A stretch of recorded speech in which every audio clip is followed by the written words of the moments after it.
Hola, buenas noches, soy Sonia Sullón y esto es La Pista Clave. Bienvenidos, hoy tenemos un programa súper especial.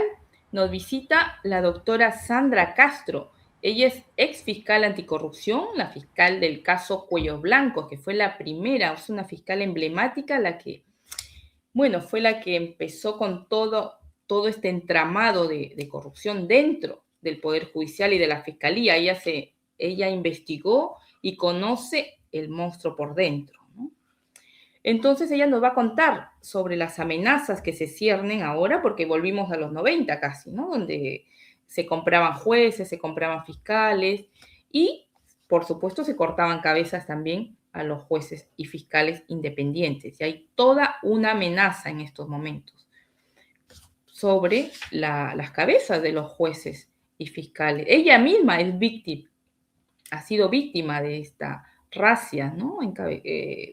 Llevada a cabo por el fiscal Tomás Saladino Gálvez, que le gusta bailar con la señora Patricia Benavides. También fiscal que volvió gracias a Tomás Saladino. Buenas noches, doctora Sandra Castro, bienvenida a La Pista Clave. Buenas Ay, noches, Sonia. Buenas noches, Sonia. Buenas noches a todos tus oyentes. qué Y gusto acá verla, doctora. lista para las preguntas. Así es.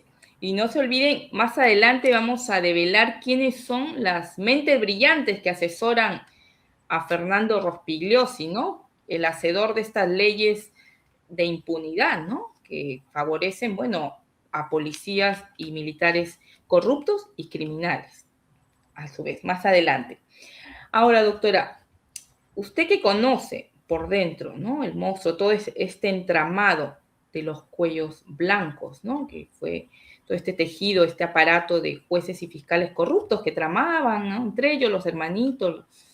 Eh, ¿Qué está pasando? ¿Están volviendo? ¿Es el retorno de los cuellos blancos? Verdaderamente sí, ¿no? Ya lo vemos ahí todos en sus lugares, ¿no? De donde fueron destituidos por la anterior Junta Nacional de Justicia, ¿no? Como por ejemplo el último que ha regresado a ocupar el trono de alto funcionario, Víctor Rodríguez Montesa, ¿no? Quien fue destituido por la anterior Junta Nacional de Justicia porque se le abrió un proceso administrativo. La anterior Junta Nacional de Justicia analizó su caso, verificó los elementos que verdaderamente ameritaban para su destitución y este señor, ex ¿Por qué fiscal se le supremo, acusaba? ¿De qué se le acusaba? ¿Cuál era se su le acusaba de dos hechos. delito? Uh-huh. El primer hecho era de haber alertado, ¿no?, de la interceptación de los teléfonos a los presuntos integrantes de la organización Los Cuello Blanco del Puerto.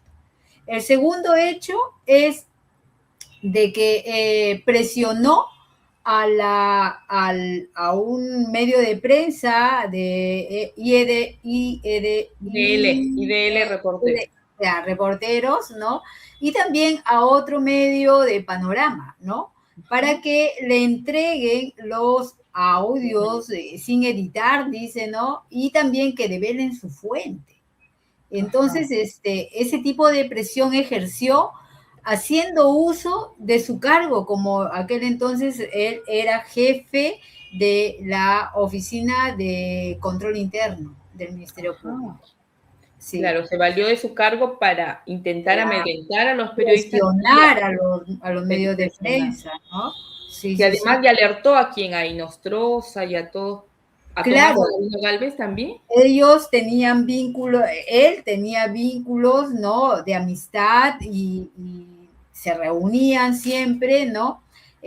Con los ex asesores de los ex consejeros, por ejemplo, ¿no? Y como eran amigos, también con los empresarios, como Mario Mendoza, ¿no? Y entre ellos, los funcionarios, ¿no? Él recibe una información de la carpeta de Cuellos Blancos en ejercicio de sus funciones como fiscal supremo, y esa información que recibió, él la traslada, ¿no?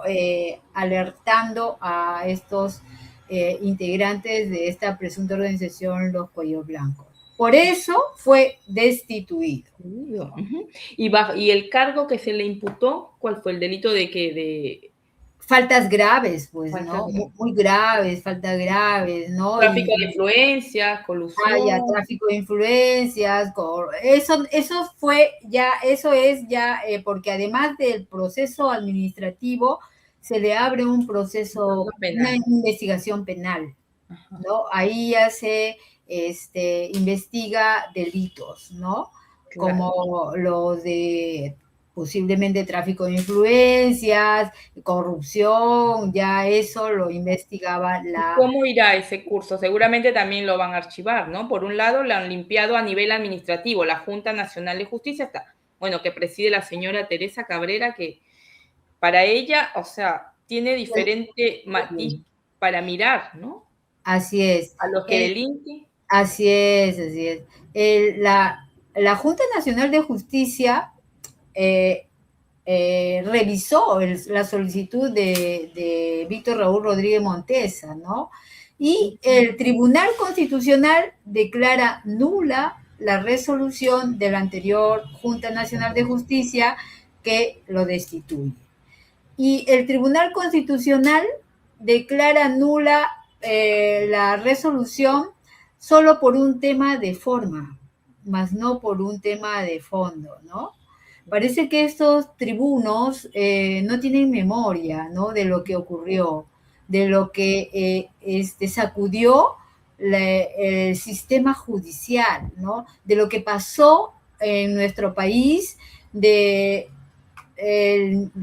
una corrupción de un nivel alto, ¿no? Como eran estos funcionarios que tenían los cargos, los altos cargos, ¿no? Claro, eran fiscales supremos, eran Claro, magistrados ¿no? de las instancias, bueno, últimas, ¿no? Y también me imagino de otras instancias. Además, desnudó, ¿no? Toda la corrupción que había dentro del sistema judicial, ¿no? El caso de los cuellos blancos creo que es uno de los casos más escandalosos, ¿no? De Así corrupción. es, ¿no? Entonces, verdaderamente es penoso que estos tribunos se les va la memoria, ¿no? De todo lo que pasó, de todo lo que sucedió, a pesar de que existen los audios. Es indignante, ¿no? Y yo, mediante tu programa, ¿no? También, les digo a todos los peruanos que hagamos memoria, que no olvidemos esos hechos que movió el sistema judicial, ¿no? Y verdaderamente eso, pues, ha pasado a la historia. Eso nunca se va a olvidar, ¿no? Y no nos olvidemos, recordémoslo siempre para poder hacer las defensas de todos los jueces y fiscales que aún están enfrentando estos actos de corrupción de alto nivel y que están verdaderamente en peligro también de ser destituidos, sacados, buscados de alguna Precisamente, manera. como llegan los investigados, ahora van a tomar venganza contra los jueces o fiscales, perdón, que los han investigado a su vez, ¿verdad? Eso es lo que pasa. Tenemos a la doctora Delia Espinosa, que le han hecho la vida a cuadritos y de todas maneras que de alguna manera han logrado apartarla de la institución del Ministerio Público, el doctor José Domingo y ahora pues el doctor Carguancho, ¿no? ¿Qué opina del juez del caso? Bueno, antes de entrar al juez Carguancho, quería comentar, entonces, el Tribunal Constitucional actúa en pared con la Junta Nacional de Justicia, es como que le da el pase, claro, observa para que la Junta Nacional de Justicia se valga de esa observación, ¿no? Del Tribunal Constitucional. Así es. De forma... Sí, definitivamente, pues ahora tenemos el tema del caso del doctor Concepción Carguancho, ¿no? Él es un juez que definitivamente es incómodo, ¿no? Para ciertos grupos de poder quienes de alguna manera han sido o están siendo o tienen investigaciones de corrupción, ¿no? Entonces, el doctor Carguancho, es un juez incómodo para ellos, ¿no? La suspensión que Y fue una emite. suspensión también de la Junta, para recordarle a los televidentes que también la Junta Nacional de Justicia ha emitido una sanción contra el juez que fue para señales, ¿no? Él fue el que envió a prisión a Keiko Fujimori y a todos los expresidentes prácticamente, a Toledo, a Ollantumala, a muchos poderosos empresarios, que creo eso fue inédito en el Perú. Nunca se había visto enmarrocado a un Graña, ¿no? A un Claro. empresario de la construcción. Entonces al juez Concepción, Richard Concepción, no le tembló la mano para hacer eso.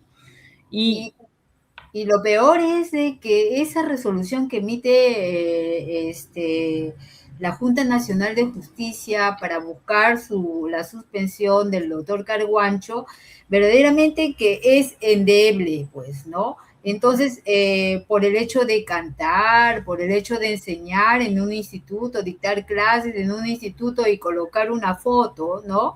Entonces, la actuación de la Junta Nacional de Justicia frente al doctor Carguancho, al juez Carguancho, da la impresión que de una persecución disciplinaria permanente, ¿no?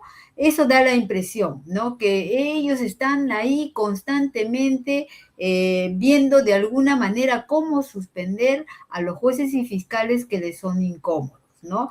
Donde se acumularon, en la Junta Nacional de Justicia, acumularon expedientes tras expedientes de alguna manera, y para justificar, ¿no? La suspensión, en este caso, del doctor Carguancho, y en otros casos, para justificar la destitución de otros jueces, ¿no? Eso es lo ¿Cree que que está sea un haciendo. paso previo esta suspensión de 6 meses? ¿Un paso previo para destituirlo? Ya sería el colmo. Esperemos que no, ¿no? Porque lo que venimos observando es que realmente es algo, pues, parece una persecución disciplinaria que se busca, ¿no? Por intermedio de la Junta, luego ya lo suspende y luego procede una destitución posiblemente, ¿no? Qué bárbaro. Y prácticamente por cantar, ¿no? Triciclo Perú, que es una canción emblemática que resume de alguna manera lo que hizo el Fujimorismo en los Y años 90. nosotros, claro, en nuestro país, en un estado de derecho, ¿no?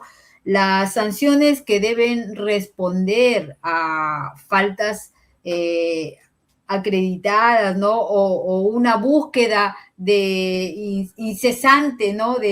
De argumentos para apartar a un juez, es visible realmente, ¿no? Como tú dices, ¿no? Por cantar, ¿no? Por enseñar Por en un enseñar en un instituto, ¿no? Pero lo relevante acá, lo importante, más que de cantar la canción de Triciclo Perú, es que debemos preguntarnos, ¿no? Esas conductas que realizó el juez Carguancho, ¿no? ¿Ameritan realmente una suspensión?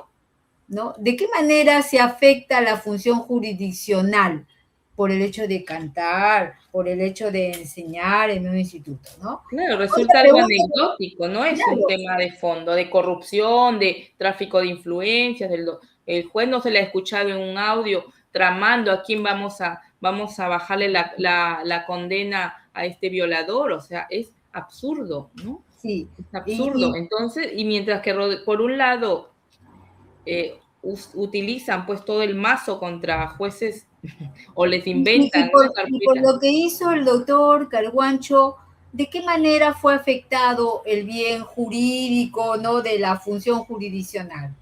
Tampoco lo dice la Junta Nacional de Justicia. Afectó el bien jurídico de la función jurisdiccional por esto y por lo otro. Ni fundamenta eso, No, ¿no? dice que afectó la imagen de la institución, imagínense. Y el señor Tomás Aladino Gálvez se da el lujo de dar vueltas y bailar con, iba a decir Blanca ¿Acaso Mérida, acaso se con Patricia vulneró, Benavides. claro, acaso se vulneró la independencia del Poder Judicial? Tampoco, ¿no? Entonces, ¿existió acaso un aprovechamiento por parte del juez, un aprovechamiento del cargo? Tampoco, ¿no? ¿O recibió alguna prebenda por ir al instituto, qué Una sé yo? investigación, claro, ¿no? Es absurdo. Entonces, Ahora, en cambio, Rodríguez Montesa, que tiene unos cargos mayores, a él se le limpia o sea, de todo. reponen en sus cargos a los que verdaderamente ameritaba una destitución, porque ni una suspensión, una destitución, ¿no? Claro. Porque a los fiscales de menor cargo, ¿no? Digamos, ¿no? De cargos inferiores, tenlo por seguro que cometen algo o le escuchen un audio fuera. Nada de que como a estos supremos, ¿no? Justifican de alguna manera su retorno y con justificando de temas de forma y no de fondo, ¿no? El propio fiscal, bueno, de la Nación actual, Tomás Aladino Gálvez, tiene sus audios, ¿no? Usted Así lo es. conoce ya, le digo, ¿cuántos audios tiene él donde él participa directamente, por lo menos? Mire, no recuerdo el número ahora, ¿no? Pero los audios de cada uno de ellos, ¿no? Se analizó el contenido, ¿no? De acuerdo también, y no solamente se tomó en cuenta para los informes respectivos al fiscal de la Nación solo los audios, no. Los audios van acompañados de declaraciones Claro, es como que coronan. testimoniales, de declaraciones de colaboradores, corroboraciones, resoluciones, ¿no? Levantamiento del secreto de las comunicaciones, las antenas, dónde se encontraban en esos lugares. O sea, Claro. es todo un análisis, ¿no? Que en otras investigaciones, por decir, ¿no? Pueden faltar muchas cosas, pero en estas estaban completas. Se armó todo el rompecabezas, todo el Pero sin embargo, entramado. para evitar las investigaciones penales de ellos, inmediatamente mueven a los fiscales, los cambian, los sacan, los mandan a otra provincia, ¿no? Bueno, fue tanto el tema que, gracias a su investigación, que Tomás Aladino Gálvez también había sido separado, ¿no? Él vuelve, ¿cómo es que vuelve Tomás? Hay que También recordarlo. por temas de También forma, por esta Junta Nacional de Justicia, por, eh, o por el por, tribunal. por el tribunal, ¿no? También por eso. Y por temas de forma, que más de fondo, ¿no? Eso no ha sido analizado, ni investigado, ni procesado por eso todavía, ¿no? Sí. Claro. Y ahora, ¿cómo? Yo creo que también es un mensaje, ¿no? A los jueces ahora independientes. Yo creo que hay cierta zozobra. El otro día el periodista Gorriti comentaba, ¿no? Que había hablado con algunos jueces y estaban asustados realmente, se sienten amenazados. ¿Usted cómo percibe el clima dentro de la fiscalía, de los juzgados? Está dentro de... Como te digo, es constante esa persecución, ¿no? Entonces, porque ya, ¿cómo llamarla, no? Porque parece una persecución, ¿no? Por ejemplo, el último informe que ha sido aprobado por el señor congresista Muñante, ¿no? Donde denuncia al doctor José Domingo, a la doctora Zoraida, al doctor Pablo Sánchez, incluso también a Gustavo Gorriti de IDL, reporteros, ¿no? Han Entonces, aprovechado para incluir a todos ahí, a ya la sin discusión. Procuraduría, ¿no? Todo por un tema de colaboración eficaz, ¿no? Entonces se busca un pretexto para poderlos denunciar y de alguna manera eso ya es una persecución a todas Claro, y encima han luces, ¿no? esperado este último tramo de la legislatura y bueno, fue aprobada esa, como usted menciona, ¿no? El informe que investigaba el caso Odebrecht, ¿no? Y la colaboración. ¿Y qué hay tanto de eso? Hay una ley, toda una leyenda negra que se favoreció a las empresas. ¿Usted ha tenido oportunidad de analizar o de Mira, ver de lejos el sí, tema o de eso cerca? eso incluso trae, ¿no? Genera, ¿no? Una preocupación, ¿no? Y es grave, ¿no? Lo que viene ocurriendo, ¿no? Con este informe, por decir, de este congresista, ¿no? Genera preocupación para el Estado de Derecho, ¿no? Entonces, porque ellos no se trata de denuncias contra personas concretas, se trata de un mensaje que quieren mandar. Están enviando un mensaje para todos aquellos jueces y fiscales que se atrevan a investigar o a meterse contra estos grupos de poder, ¿no? Van a terminar así. Ese es el mensaje, ¿no? Ese es el mensaje que están, incluso hasta los periodistas, ¿eh? No se salvan ustedes. ¿Por qué? Porque ahí está dentro de ese grupo de denunciados el periodista Gustavo Gorriti, ¿no? Perseguido en la dictadura de Alberto Fujimori cuando se inició en el año 92 y perseguido ahora, bueno, en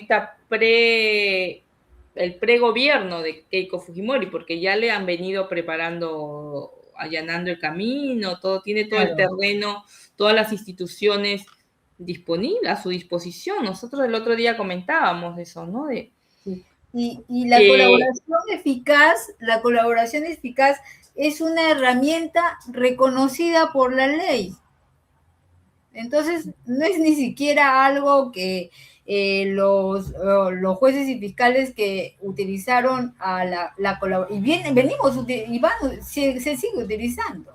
No es algo que ha estado prohibido. Pero se dice que lo hicieron a favor de las empresas, ¿no? Bueno, yo no he analizado, no he investigado el detalle, pero claro, es su percepción, bueno, porque lo he escuchado al mismo Rafael López Aliaga, o sea, todo lo de la derecha, ¿no? Claro. Siempre el cargamontón es que... Ellos no son abogados, ellos nunca han investigado casos, o tal vez de repente han investigado en algún lado, o no sé cómo, ¿no? Te juro que cuando yo escucho, cuando les interrogan, cuando les preguntan, les llaman a un fiscal o al Congreso para que, ¿no? Cuando se abren estas comisiones para preguntarles, formularles preguntas, no saben ni formular preguntas estos congresistas. Sí, no hablan de otra cosa, hacen largo y no saben ni formular preguntas, sin embargo se atreven pues a hablar de una herramienta reconocida por la ley como es la colaboración eficaz, ¿no? Y está permitido utilizar este tipo de herramientas, ¿no? Entonces, y ese tipo de herramientas, la colaboración eficaz, tanto en el caso de Cuello Blanco como en el caso de Odebrecht, ¿qué nos ha permitido? Nos ha permitido destapar estos casos de altos funcionarios, ¿no? Empresarios y todo, ¿no? Metidos en corrupción. Así es. Entonces, pues, eso les preocupa a ellos, les preocupa esa herramienta. O sea, la colaboración eficaz les preocupa. Claro, ¿no? Por eso es que también desde el Congreso se ha atacado la colaboración eficaz a través de una ley procrimen, ¿no? Que se acorta los plazos, siempre afectando cuando, como usted dice, es una herramienta, ¿no? De lucha contra el crimen organizado, la colaboración eficaz. Y ahora se pretende, pues, criminalizar o perseguir a quienes participaron en esas investigaciones, ¿no? Y hay una amenaza a la independencia del Ministerio Público también así, ¿eh? Entonces, y también, pues, como te digo, a la libertad de prensa.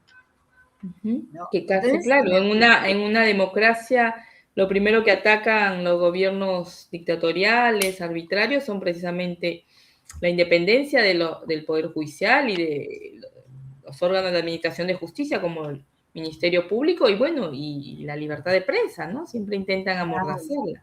Sin embargo, ellos no prueban, no demuestran de qué manera los jueces y fiscales a quienes han denunciado, ¿no? Y también al periodista Gustavo Gorriti, hacen su informe y no demuestran de qué manera, con pruebas, ¿no? Y respetando el debido proceso, ¿de qué manera ellos han incurrido en delitos? No, pero para ellos eso es lo de menos, no les importa demostrar, solamente les sirve los votos.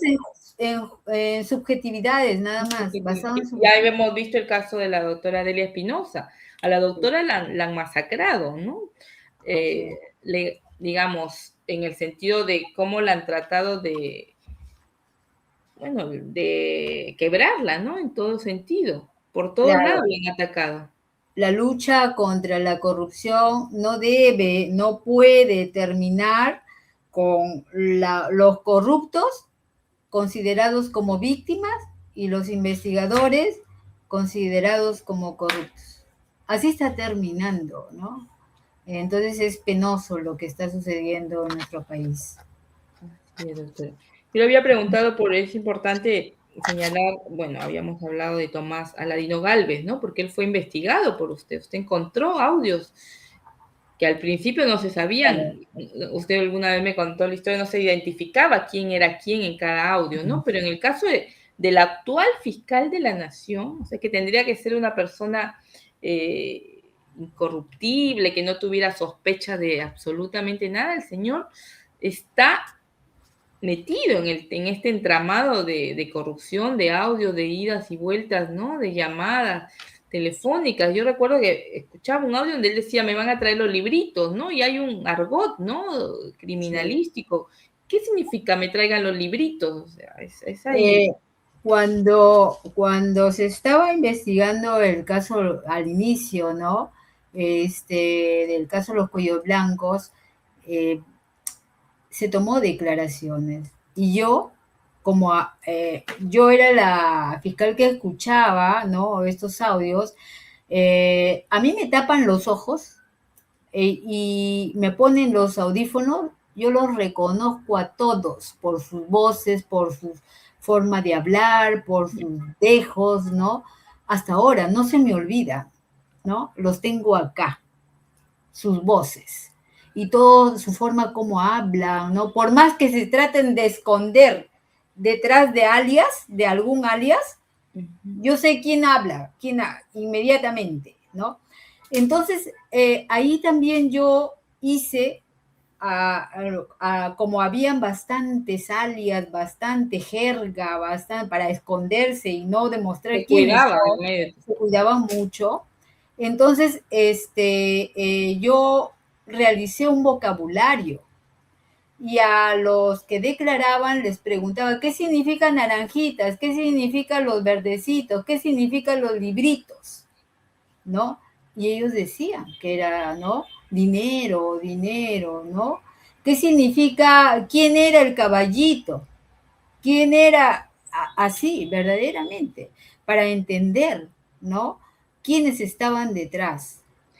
Por eso digo yo, invoco a la sociedad que no debemos olvidarnos de esto, ¿no? De estos hechos que movieron el sistema de justicia, ¿no? Entonces debemos recordar, hacer memoria y no dejar que nuestra mente sea tan frágil y no apoyar a los fiscales que tuvimos el coraje de enfrentar a estas presuntas organizaciones de altos funcionarios, ¿no?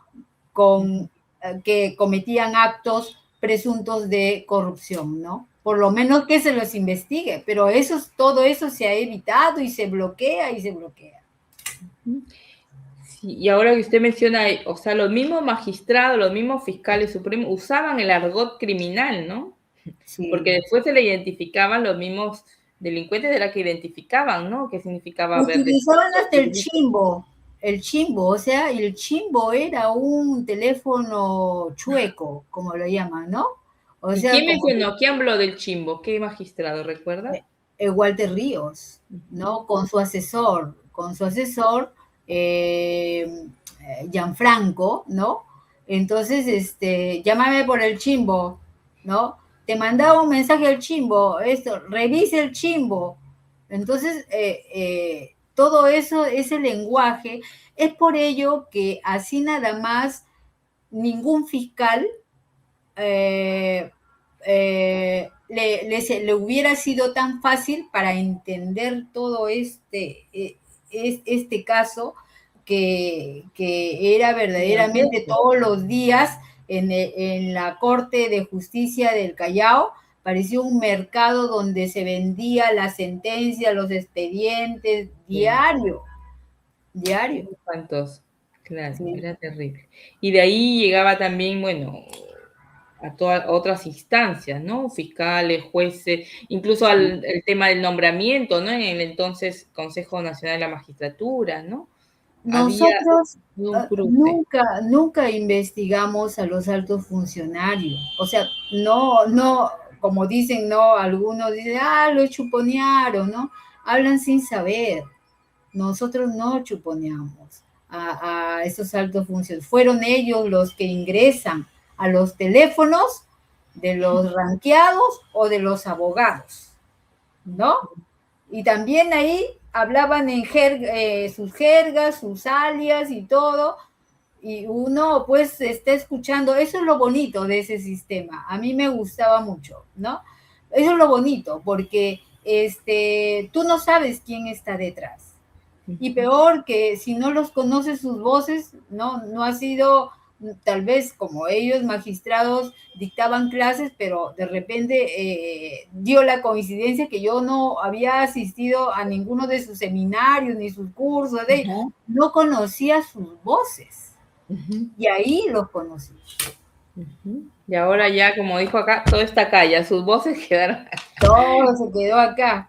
Como dice el doctor Domingo Pérez, todo está acá. Sí. Así es. ¿Y qué opina del doctor José Domingo Pérez? Él, bueno, ¿cree que se equivocó al dar ese paso siendo, bueno, fiscal tan emblemático del caso Keiko Fujimori y pasó a ser, bueno, casi prácticamente contrincante, ¿no? Por ser parte del grupo de Roberto Sánchez, o estaba en todo su derecho de ingresar a la política? Mira, el doctor José Domingo Pérez, tengo entendido, ¿no? Por medio de prensa que veo, él está haciendo su trabajo como abogado, ¿no? No está cometiendo delito, ¿no? Está trabajando dentro de lo correcto, ¿no? Es un trabajo de abogado que no debemos avergonzarnos, ¿no? Total, el cliente es el que presuntamente comete delito y no los abogados, ¿no? Ponte, si yo litigando encuentro un cliente que presuntamente cometió actos de corrupción, eso no me hace corrupta también al abogado, ¿no? Pero le nombran mucho al doctor José Domingo por el tema de que es abogado, defensor de Pedro Castillo. Y formó parte del equipo, ¿no? De gobierno, Pero ¿y del por qué equipo no de hablamos campaña. de aquellos abogados que solo defienden puro presuntos corruptos y ¿cómo lo dicen? Peces gordos, nada más, puro peces gordos y tienen un platal, ¿no?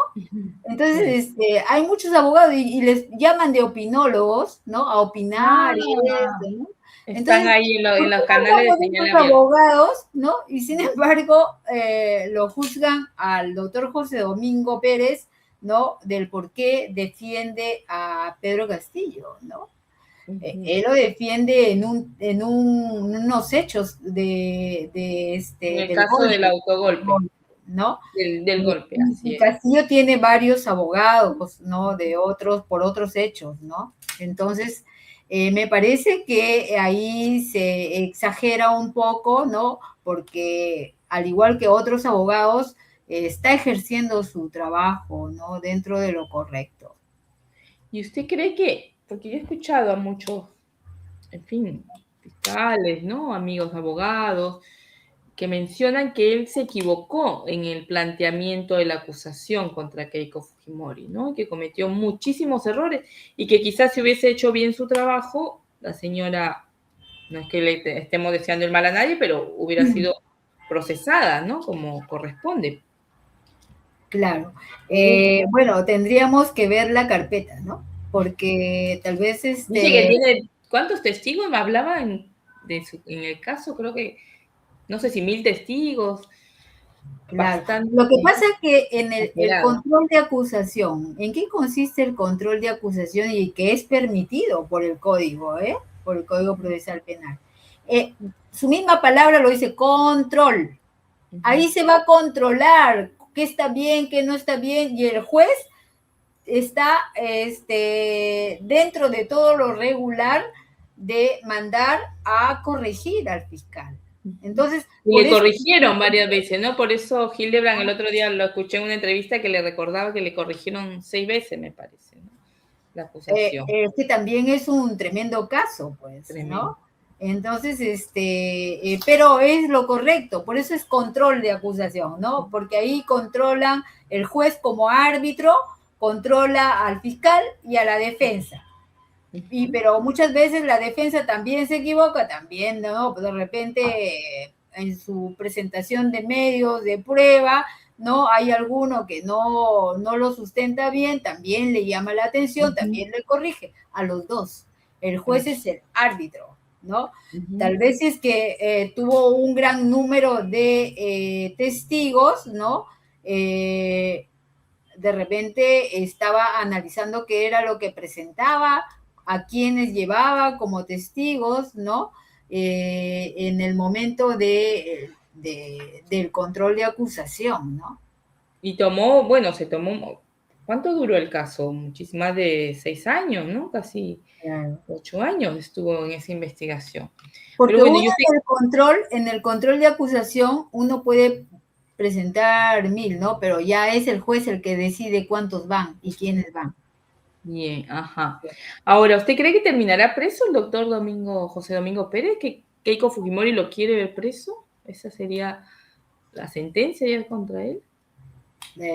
Mire, esperemos que no, porque no habría elementos convincentes, contundentes como para mandar preso a una persona, ¿no? Ya está, ahorita ya está destituido, ¿no? Ya ha sido sancionado, ¿no? Entonces ya del Ministerio Público ya está apartado. Entonces, ¿qué Pero más? con este informe que ha presentado últimamente el Congreso por el caso Odebrecht, también Eh, intentan ahí quizás sancionar pues penalmente, ¿no? ese informe está basado en subjetividades, ¿no? Temas, dichos políticos que ni siquiera lo argumentan ni lo fundamentan Pero bien. eso es lo de Las menos para elaboraciones ellos. quizás, claro, ellos Para el pueden, Congreso es lo de menos. un político dice de todo, puede decir de todo, ¿eh?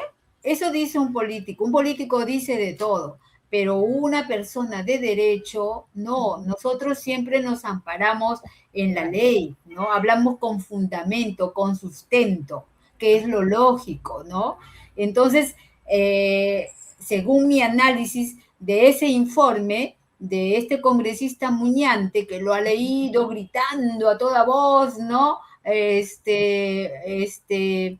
Verdaderamente son solo subjetividades. La colaboración eficaz es una herramienta permitida por ley, ¿no? De que le guste o no le guste cómo lo llevaron, es un problema, pues es su criterio de él, ¿no? Pero eso no es delito.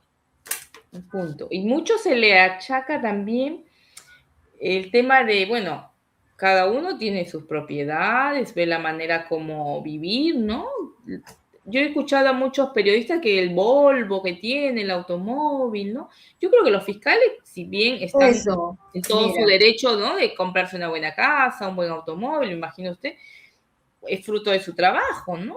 Y así es. puede vivir como quiere, puede viajar, etcétera, ¿no? Entonces, Así es, ¿no? Pero como no tienen de dónde agarrarse, así empiezan a verte hasta el pañuelo que te pones. Porque a mí me observaron mi pañuelo que me puse en una es. oportunidad, ¿eh? De veras, sí. Entonces, Dios mío.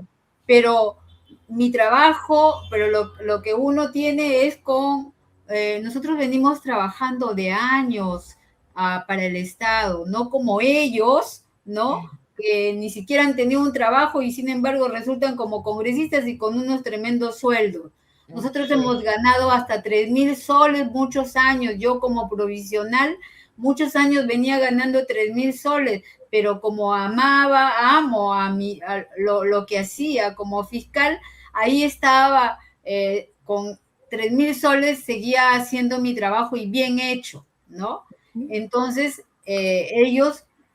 muchos de ellos vienen nunca han trabajado en una institución pública. Y súper riesgoso su trabajo. Usted era fiscal, bueno, de crimen organizado. Ahora, usted también es víctima de esa persecución, ¿no? Fue una de las primeras víctimas. El hecho que tú te apartan de la institución, no es que te vas limpio, te vas con todas esas denuncias que te han hecho, con todas esas demandas, ¿no? Que te han hecho los mismos procesados, los mismos investigados, ¿no? O sea, usted ahora además la destituyó, ¿no? Tomás Aladino Gálvez fue el que la sacó. Tomás Gálvez me apartó del Ministerio Público, ¿no? Pero todos éramos testigos, ¿no? De cómo se expresaba de mí cuando yo era fiscal y uno no puede decir nada, ¿no? Entonces, uno para poder, limpiar su honor de que el mismo fiscal supremo te trató de mancillar hasta mi imagen como profesional, entonces yo dentro de la institución no podía decir nada. Entonces tenía que pedir permiso a él mismo para salir a defender mi honor, pero sin embargo te deniegan, ¿no? Esos permisos.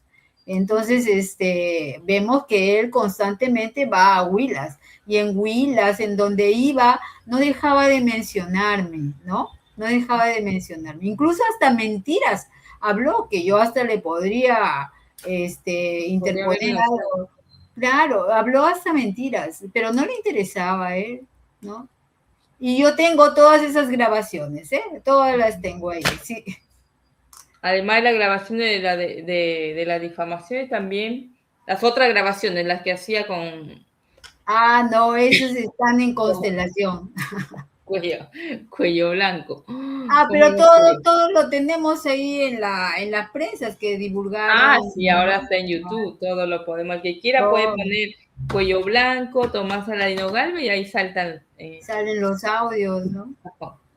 Los audios de la vergüenza, sí. Exacto, no, fue tremendo. Lo más ya vergonzoso, espantoso fue justamente que ese audio emblemático, ¿no? Donde aparecía Inostroza negociando, ¿no? Si la niña había sido deflorada, una niña abusada sexualmente, en un país donde no hay mucha criminalidad, muchos violadores de menores, o sea, transar para la libertad de un abusador, ya eso fue, creo, uno de los audios que más estremeció, ¿no? Sí, pues, así es, sí. Y otros audios también de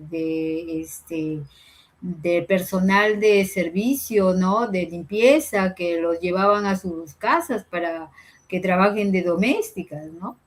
Entonces, sí, todo eso también se escuchó.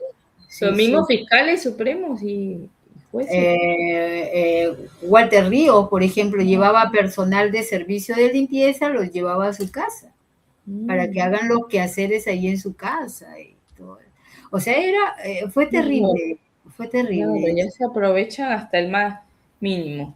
Sí, bueno, doctora, le agradezco muchísimo esta entrevista, bueno, para estar alerta, ¿no? Nos toca, ¿cree usted que se vienen tiempos difíciles para la democracia? También, por ejemplo, hay que estar atentos, ¿no? De la doctora que recientemente ha acusado el caso contra a los cuellos blancos, ¿no? Ha presentado una acusación, ¿no?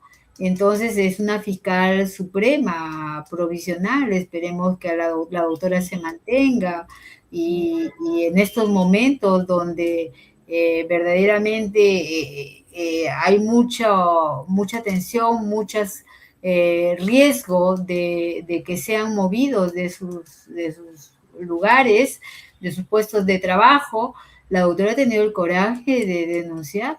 Y decían de que el caso Cuellos Blancos no existe, ¿no? Y sin embargo, otra acusación se está presentando, donde estoy segura que la doctora va a obtener una sentencia más en el caso Cuellos Blancos. Perfecto. Ojalá, enhorabuena, que siga, que no, porque han tratado el fiscal Tomás Aladino Galvez ha tratado de tapar todo, ¿no? Todo. No existió los mismos equipos especiales de investigación de los fiscales, ¿no? Para él es algo inexistente, los cuellos blancos, incluso todo, el caso, por ejemplo, de la fiscal de la ex fiscal de la Nación, Patricia Benavides, ¿no? Que tiene ahí un testigo también, un colaborador eficaz, su propio asesor, Jaime Villanueva, ¿no? Que contó, podía decir hasta el color del vestido que llevaba puesto, contó absolutamente todo con quienes concertaban, con qué congresista para favorecer, y archivó completamente, ¿no? La investigación.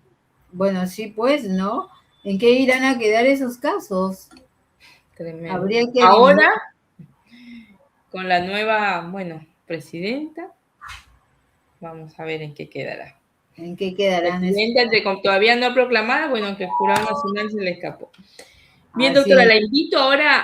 la invito si tiene tiempo todavía para que vamos a presentar que tiene mucho que ver también el caso ahí, Fernando Rospigliosi, ¿no? Que es el factor determinante en estas leyes, ¿no?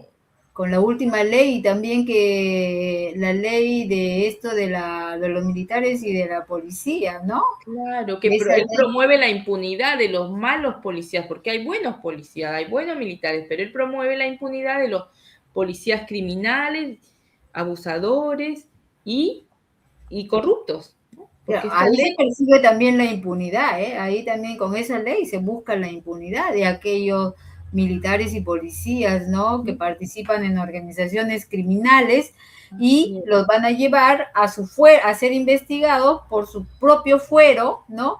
Y ya no por jueces y fiscales ordinarios o comunes, ¿no? Ya no claro. como si Así es, fueran y ya se sabe que en la policía y en el, bueno, y en el cuerpo militar hay espíritu de cuerpo, se van a encubrir. Y no solo claro, los policías y militares corruptos, también los que abusan de los derechos humanos, ¿no? Los que atentan contra los derechos humanos. Por eso es que ahora...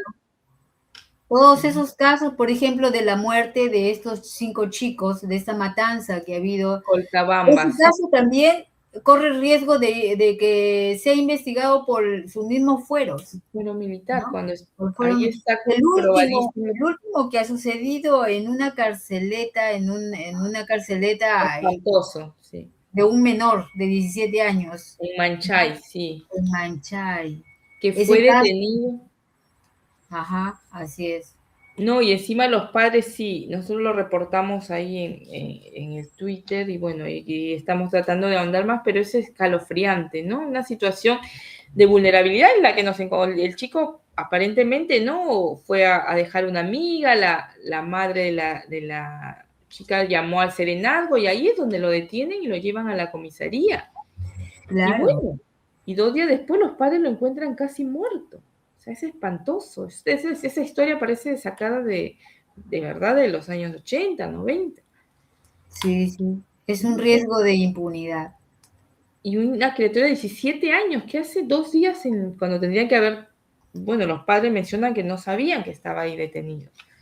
Ya es un exceso, y bueno, y ahí es donde hay que castigar a esos malos policías, pero castigarlos ejemplarmente y no darles mantos de impunidad con leyes y más leyes, porque ya Rospigliosi ha creado, ya no sabemos cuántas leyes de amnistía y de impunidad.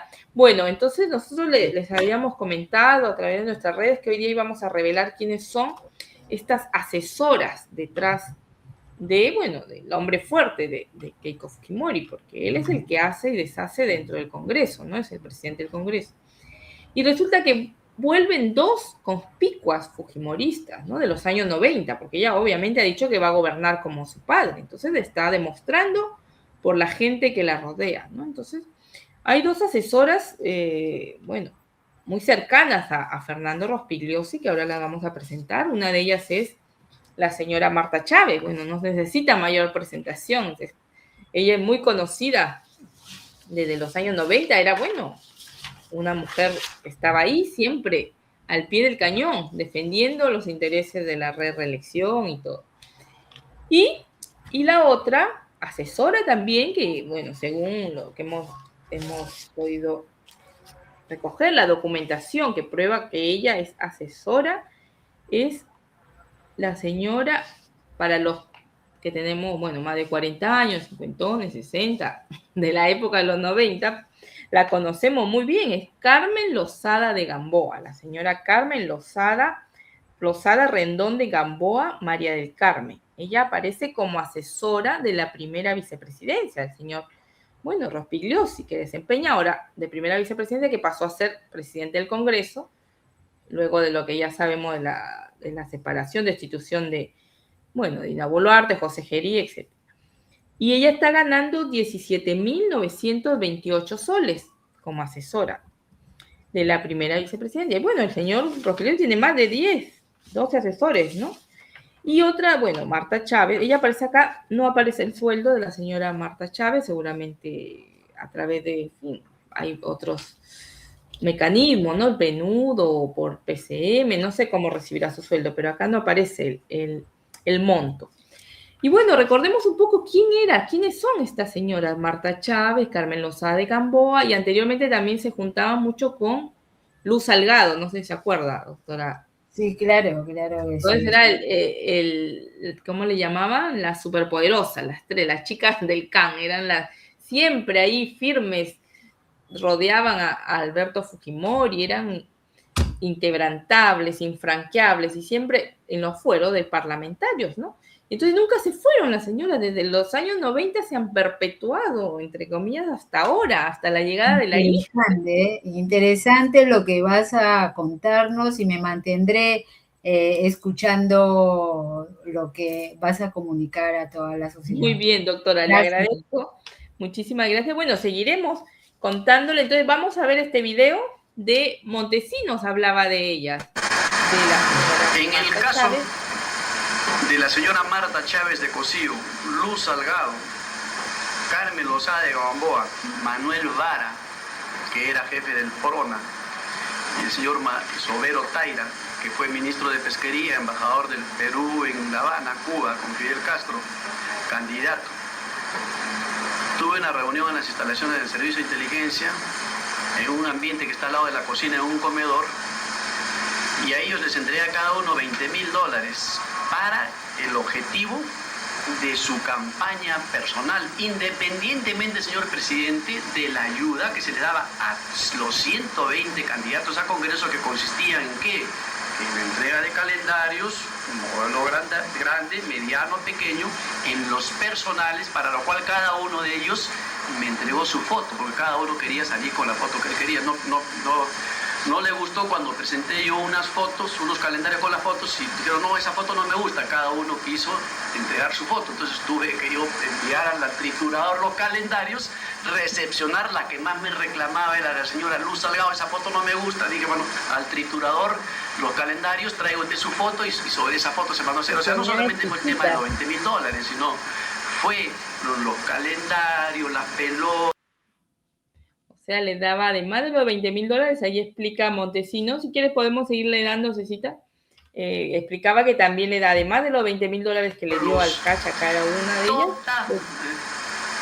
el abastecimiento logístico para los efectos de que pudieran salir reelegidas como congresistas. Y para este efecto, en San Isidro se alquiló un inmueble, un oficial en situación de la Marina que se llama Javier de las Casas, que trabaja con el señor Javier de las Casas, que trabaja con el señor Ricardo Vininsky, que era el asesor de imagen de Perú 2000, y en esa casa es donde se centraliza toda la logística para los efectos de que los 120 candidatos fueran a recoger las especies que reclamaban para los efectos de la campaña, como repito, son los mandiles, la gorra, los pelotas, los calendarios. Todas esas especies han sido financiadas con las partidas derivadas al servicio de inteligencia. O sea, ellos sabían a conocimiento que el servicio de inteligencia, con sus fondos que provenían de los ministerios de defensa, del interior, les estaba financiando su campaña política, con el conocimiento y la autorización del presidente Fujimori, porque yo no podía tomarme la libertad de mandar a hacer los calendarios para la señora Luz Salgado, primera, en ese momento no era vicepresidenta, pero miembro connotada de Cambio 90, sin conocimiento del presidente. Obviamente el presidente Pujol sabía el detalle, todos los pasos que se iban dando en este escenario con un objetivo político. O sea, el objetivo político era la reelección dentro de este contexto que yo he explicado, y obviamente dentro de ese contexto, pues como yo hablé en una oportunidad, se tiene que saltar de la frontera porosa de la legalidad y se entra a la ilegalidad y se rompen las normas. Ahí tenemos a Vladimiro Montesinos hablando de doña Marta Chávez, doña Carmen Lozada de Gamboa. Ahora sí, Cecita, abrimos el plano. Ahí lo teníamos, lo escucharon al ex asesor contando, ¿no? Que además le da sus $20,000, les entregaba todos los calendarios, chiquitos, grandes, medianos y todo, mandiles para que repartan, ¿no? Ahora no sé cómo habrán hecho con sus campañas. Bueno, y las señoras están... han sido son las asesoras, o sea, no sé, me imagino que ellas le aconsejan en los proyectos de ley.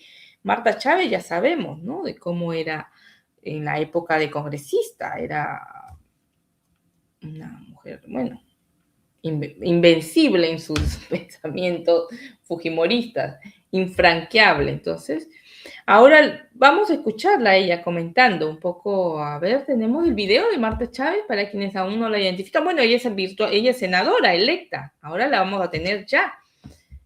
No detrás de cámara como ha estado con Rospigliosi, sino ahora de frente. Sí, bueno, para mí es un caso en el que yo me siento una víctima también, Jaime, porque recordarás que cuando yo pedí que la señora La Rosa sea investigada, sus denuncias sean objeto de investigación, porque dije, el dicho de alguien no es suficiente como para atribuirle a otro delitos tan graves como delitos contra los derechos humanos. Que de repente se había autotorturado. Esa fue parte de todo el descrédito. Jamás usé esa palabra, Jaime, y he retado a cuantos periodistas he tenido ocasión, y los reto nuevamente, a que encuentren un audio donde yo hablo de autotortura. Jamás lo hice. Esa fue una de las campañas de descrédito hacia Marta Chávez, porque parece que Marta Chávez pisó el callo de alguien cuando pidió investigación sobre este tema. Y eso fue todo. Yo lo único que dije es lo siguiente, Jaime, y te pregunto, cuando tú te rompes la cabeza, dices, ¿se me rompió la cabeza o dices, me rompí la cabeza? Tú dices, me rompí la cabeza, ¿no? Me rompí la pierna. Entonces yo lo que dije es, mire, si yo tengo una herida, si yo me hago una herida y digo que usted me la ha hecho, yo estoy obligada a probar. Eso tienen que investigarlo. Ah, dijeron autotortura, y me machacaron y sacaron a los estudiantes de la Universidad Católica de mi alma mater para que me compren pasajes, hicieron toda una campaña. ¿Por qué? Algo había de trasfondo. Entonces quisieron apartar y desacreditar a Marta Chávez porque era incómoda. Diríamos, el que Marta Chávez hubiera metido la nariz en este tema era muy incómodo. No, ya la conocemos. En el caso de los derechos humanos, doña Marta Chávez no era defensora precisamente de los derechos humanos. Al contrario, siempre estaba, bueno, como lo es ahora, Rospigliosi, era muy ella de parte siempre de los, tomaba partido, ¿no? Por los militares, los policías, en fin. Y ahí tenemos el caso de Leonor La Rosa, que fue una agente del servicio de inteligencia torturada, ¿no? Y bueno, ya la vemos cómo se expresa del caso. Y ahora tenemos también un video de la señora Carmen Lozada de Gamboa. A ver, para los memoriosos que no la recuerden, aquí la tenemos a la señora Carmen Lozada de Gamboa, que es asesora de Rospigliosi. Del tema de corrupción, porque creo de que la corrupción está enquistada no en un gobierno, sino en la sociedad. Y por lo tanto, ningún gobierno es corrupto, ni ningún gobierno no es corrupto. Los gobiernos no lo son las personas. En el gobierno del ingeniero Alberto Fujimori, lamentablemente, hubo gente que cometió delitos y que están en la gran mayoría de los casos, han sido sancionados, sentenciados. Pero aprovechando este tema de la lucha contra la corrupción, se ha estigmatizado a un gobierno y se han pasado por alto actos de corrupción de otros gobiernos. Por lo tanto, en el país no existe una lucha contra la corrupción debidamente estructurada, debidamente institucionalizada, que parte desde la educación ciudadana en valores hasta la transparencia del Estado en la administración pública. O sea, yo creo que... Ya la escucharon. Ahora la señora habla de corrupción, ¿no? de lucha anticorrupción. Bueno, ella, para quienes no recordaban, ella, bueno, no hemos encontrado el archivo de la época cuando era una fogosa, ¿no? Defensora de Fujimori y de todas las tropelías en la época de la reelección y la interpretación auténtica, ¿no? La Constitución, cuando la Constitución decía que solo el señor Fujimori podía reelegirse 2 veces, y ellos sacaron una ley de interpretación auténtica de ese artículo en que mencionaba que no, decían que como había sido a partir del 93, solamente se consideraba el año 95. O sea, a toda costa querían legalizar esa tercera reelección. Bueno, ellas son las 2 asesoras que están detrás, ¿no? De las conspiraciones y de los proyectos de ley de Fernando Rospigliosi. Miren quiénes se apoyan. Él, que las combatía tanto cuando era un periodista de caretas, columnista, las llamaba las martuchas, las Carmen Lozada de Zamboa, les decía, y se las traía de arriba abajo y las insultaba como no tienen idea, en sus columnas, que ya lo hemos dicho también en la pista clave. Hay un video, si gustan los puede revisar en nuestro canal de YouTube. Y bueno, finalmente se cita el documento donde se consigna ahí a las señoras. Bueno, ahí no nos podemos acercar más, pero ahí está, en la tercera línea está en la cuarta línea está Marta Chávez de Cosío, Marta Gladys Chávez de Cosío, y es jefe de gabinete de asesores, nada menos. Y la señora Lozada Rendón de Gamboa, María del Carmen, es asesora y gana 17.928 soles. Bueno, la señora Carmen Lozada de Gamboa no es senadora, no fue candidata. La señora Marta Chávez sí va a ser senadora. Ya, bueno, vuelve en los años 90, ¿no? Y en el caso de la señora Carmen Lozada de Gamboa, quizás la veamos después como viceministra, ministra, qué sé yo. Pero por lo pronto está ejerciendo como asesora de Fernando Rospigliosi.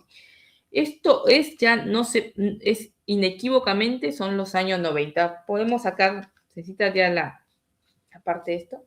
Bueno, no hay nada que decir, que es toda una moda retro. Los 90, volvieron los años 90, y no solo eso, ahora que el alcalde de Lima, Rafael López Aliaga, anuncia que él va a volver, quiere ahora ya se le fueron las ganas de ser presidente, extraña a la municipalidad de Lima, y también dice que se va a postular a la alcaldía de Lima nuevamente, o va a retomar, ¿no? Bueno, se pidió licencia, no sé si va a regresar, pero el tema es que no quiere él asumir como senador.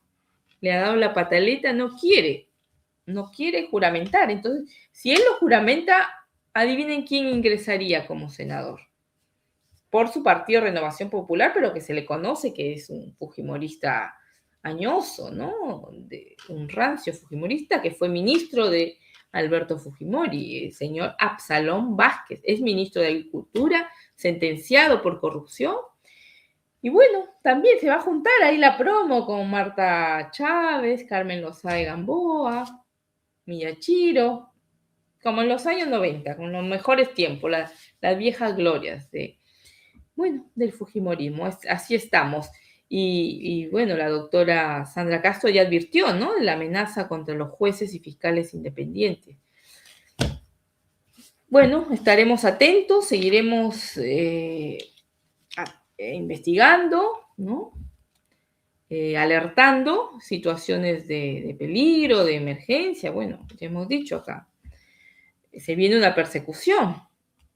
El perfil de Keiko Fujimori no es necesariamente conciliador. Ya lo demostró cuando fue elegida con 73 congresistas, y en vez de hacer buenas leyes, de hacer algo por el Perú, se dedicó a arruinar el país, a torpedear desde esa mayoría absoluta. Bueno, hasta aquí llegamos, amigos. Les pedimos que, bueno, comenten el programa, a quienes quisieran que tuviéramos como entrevistado, qué casos quisieran que investiguemos. Estamos atentos a sus comentarios y nosotros nos debemos a ustedes. Somos una plataforma independiente, no tenemos padrinos, no tenemos acá auspiciadores. ya luego vamos a pedir también las colaboraciones para que podamos seguir investigando. Toma tiempo hacer cada uno de estos videos, la búsqueda de archivos, investigar, hacer entrevistas. Y bueno, pero nos gusta hacer este periodismo de verdad, ¿no? Independiente, que no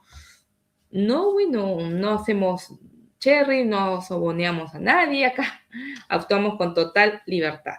Y bueno, denle like, por favor compartan para que así llegue a más personas y podamos estar bien informados, ¿no? Ya está demostrado que ahora en el Perú la gente se informa más a través de las redes sociales, a través de estas plataformas independientes. Y bueno, desde acá, esta tribuna, yo soy periodista, llevo ya 25 años en este oficio, he trabajado en Caretas. Para los que aún no me conocen, empecé justamente a finales del gobierno de Fujimori, así que yo me conozco la historia completita del gobierno de Fujimori. He trabajado, bueno, en los programas de César Hildebrand, en La Boca del Lobo, era reportera a las 11 con Hildebrand. He trabajado con el francotirador Jaime Belli también en la producción. Periodística al lado de la gran Jimena Ruiz Rosa. Y bueno, he sido productor de Panorama. Hemos seguido, ya sabemos de este oficio de cerca y conocemos también las trayectorias de muchos de las autoridades de ahora, ¿no? Y de los jueces, fiscales y hasta de los mismos periodistas que ahora se encuentran ejerciendo. Eso es todo, amigos. Gracias. Hasta un próximo episodio. Mañana tendremos un invitado muy especial, no se lo pierdan. Gracias.